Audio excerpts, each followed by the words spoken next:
disrupting the $7.7 billion condom industry.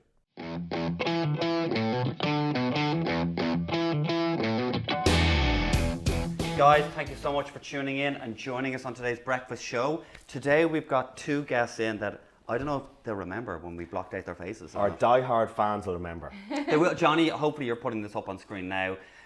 Basically what we did was when we had these guys in before, not in the actual studio, we actually met them in the van, nice and cozy. Yeah, they were both still working full-time in their current jobs, or their previous jobs I should say. So we had to block out their face because we couldn't talk openly about their startup. And even the photograph on Insta, the two girls are facing the other way because we couldn't show their faces. But luckily enough, 14 months down the line, we have Farah and Sarah from Hanx. Thanks so much for coming back in. Thank you for having us. Good to see you guys with actual faces this time. You have real faces. That's good. Faces to the radio. So what's been happening with you guys? Because it's been, what, 14 months? You Prelaunch. You were going through Huckletree's accelerator. Shout out to Huckletree. Shout out to our team. Yeah, absolutely. That's when we last met you. Yeah. Prelaunch, going through an accelerator. Exactly. So we were on the Alpha program, which is amazing. So we had really cool startups with us, and they kind of led us through the process of what it is to scale, to get investment, all that sort of stuff. And that's when we met you guys. It was, you had your little van. So that's why it was all worth it, because you met our us. little van. You had our little van. Yeah. Just what past me, like, this looks fun. Just give it a little knock. It's quite steamy in there when we got to the van. Oh, was it? Curious. Speaking of steamy, what is it you guys are actually doing? Because not everyone watching this now knows what it is. So Hanx are condoms. Condoms designed by women, for women, go on a man. So male condoms. Designed for women, by women, go on a man. Yeah, Is just that to be clear. Is that your slogan, is it? We're kind of premium condoms, so we're fair trade, we're like all natural latex, clean scented, all premium, nicely packaged. These are just our one pieces.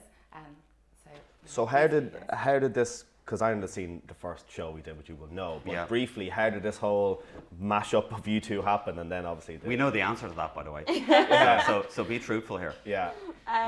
We go way back. We actually went to school together, so we've been friends for a long time. Went to the same university. Farah did finance, I did medicine, so went into different careers. And we were both kind of working really hard.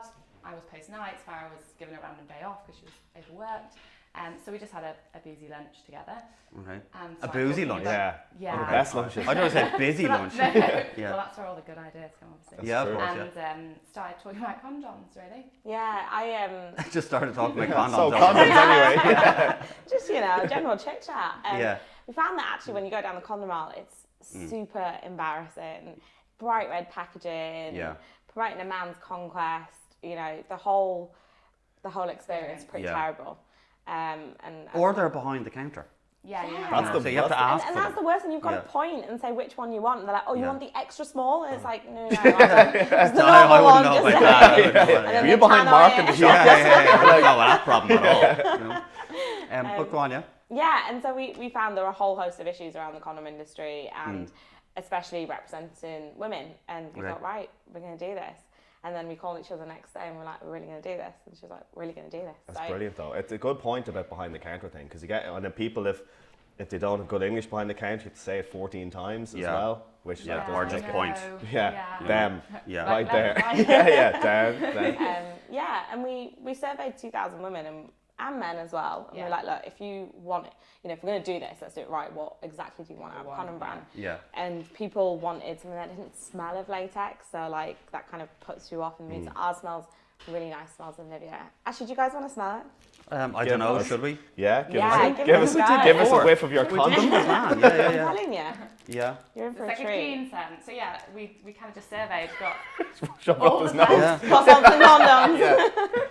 Nice. Yeah, it does have a nice smell to it. So you went through the Huckletree accelerator, and that's kind of the last time we properly chatted, maybe for a few months after that. You were raising money the last time off camera, the last time we chatted. So how did that go, raising money? Yeah, the raise went really well actually. We were pleasantly surprised. Obviously, it's quite a taboo topic. It's within the sex industry, so naturally, when you're raising money in the startup industry, people are used to tech, and we're a consumer-facing product, and it was quite well received because it is to empower women to take control of sexual wellness, and over 40% of purchases of condoms are women. So there's a clear gap in the market. It's 40%. Yeah. Is it really? Yeah. Wow. So a lot of our investors are actually women as well. That's what I was going to ask. Okay, nice. Dynamic. So so they're great, and we've had a really good relationship with our investors, and we launched kind of end of August, beginning of September. Yeah. So it's all been very exciting. When we met before, you guys, as we said, you were working full-time jobs. Yeah. You've both handed in your notices since, or what's going on there? No longer working in our full-time jobs. This is our full-time gig. We were chatting to a guy a couple of weeks ago who is in a full-time job but has found his passion and wants to go follow it and do it. Yeah. And he was saying a couple of things. One, he doesn't have the time to do it properly, and two, he feels guilty. He actually likes his employer, likes working properly. So he has this kind of guilt inside him. He's like, I have to take these calls, I have to do these things. Not everything was like you and me leaving. Mark and I cartwheeled out of the place. Yeah, we literally ran out of the building. We're so happy, But what was the biggest change? Like when you both could put your full focus, what was the biggest change in the business? I think firstly the money. Just kind of going from having a full-time consistent job to it being a completely different and not very consistent. But I think being able to put your full time and passion and effort into something that you enjoy, it just made such a difference. It was like a weight off our shoulders. And I think the structure's completely different as well. So having Huckletree was amazing because it was kind of a structure going to a desk. Otherwise you do come home and obviously you work late and you're on your emails and your laptop, into the night, which is quite hard to get that balance right. So I think that was tricky for both of us. And then we'd be calling each other all the time, and so I think we've got a balance a bit better now. But when you guys went for funding, right, and you got funding, was the question brought up, are you guys working full-time on this or are you working part-time on it? Yeah. That was brought up, was it? And what kind of response did you guys have to give, or what was their response like? I think we were just completely honest. I think that's the most important thing with stuff like investment raising and effectively when you're investment raising, you're bringing on board somebody else into your business, and it's a two-way thing. Yeah. It's like a relationship. So if you're not honest, then it's never going to work. So we were just very honest. Did they want you to leave? It was always our intention. It was always our intention. Okay, so they knew that. And they knew that we were surviving because we were still working. Yeah. Even though it was I think, and I think more and more investors are understanding of the fact that you've got to balance the two when the time is right. Absolutely. But it's just about having that strategy. So saying, right, by month 3, we know we're going to do X amount and therefore we can afford to leave or whatever. Where did you get them made, by the way? Germany. Germany? Okay, nice, all right. Did you go over to the factory and have a look? Yeah. Got our lab coats on. Oh, really? It was like a school trip, wasn't it? We turned up in the same outfit as well. So we flew from different airports and turned up in the same outfit, same coloured heels, and then going down the factory, the heels were not appropriate. That was great. Oh, so okay. We were testing like a 6-phase test. That's brilliant. They blow them up as far as they can to see when they pop. How big did it go? Massive. Like pretty. Does this company make other ones for other companies out there, or is it just specifically for you guys? They do work with other private labels, but it's a very bespoke, so they don't do it for like the Durex equivalent of Germany, for example. They're for private label bespoke companies. So no one has the combination that we have in terms of all of our aspects. Is there what you call it, patent pending on condoms? Like, I don't know, because everyone knows Durex, right? Is there anything that they have that you had to stay away from? No. No? Okay. No, it's a medical device that goes through all the sort of rigorous testing that all of the condoms would. Yeah. But there's no, it's not like a drone as well, or like something specific that we have. can. Obviously, we own our brand. Yeah. That's what we have kind of. Of course, and that's why you're working so hard at the minute, because it's a consumer-based facing product. So you guys are everywhere.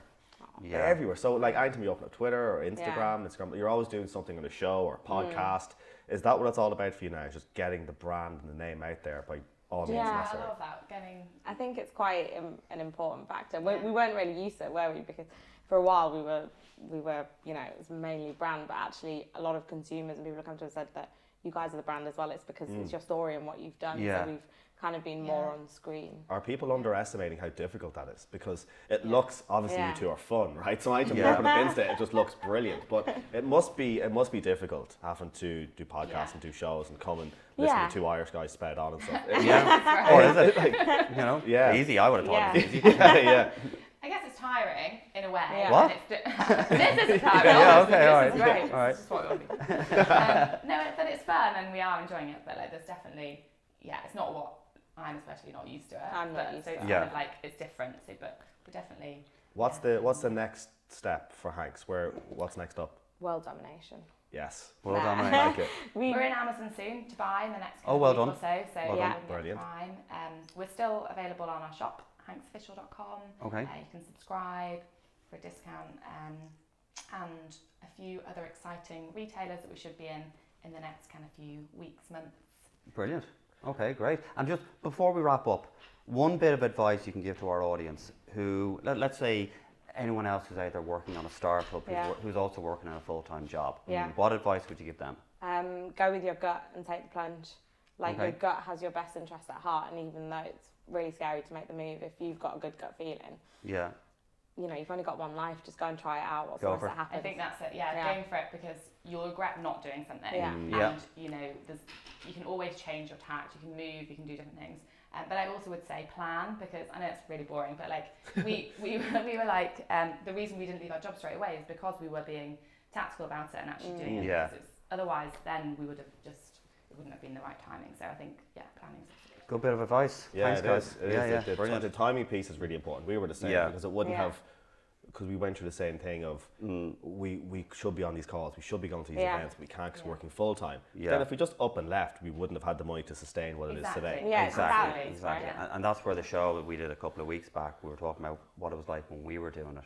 Two of us were running off during the middle of the day to jump on calls, and our bit of advice for them was you didn't need to be there, you know, because now both of us are getting in trouble. Where's Graham and Mark? Oh, I wonder. You know, like and we sat side by side as well. So I was like, so if he was missing, I was missing. So I was like, they're not here. They're only here at lunchtime. You know, like, well, guys, thank you so much for coming on the show. It's been great meeting up with you guys again.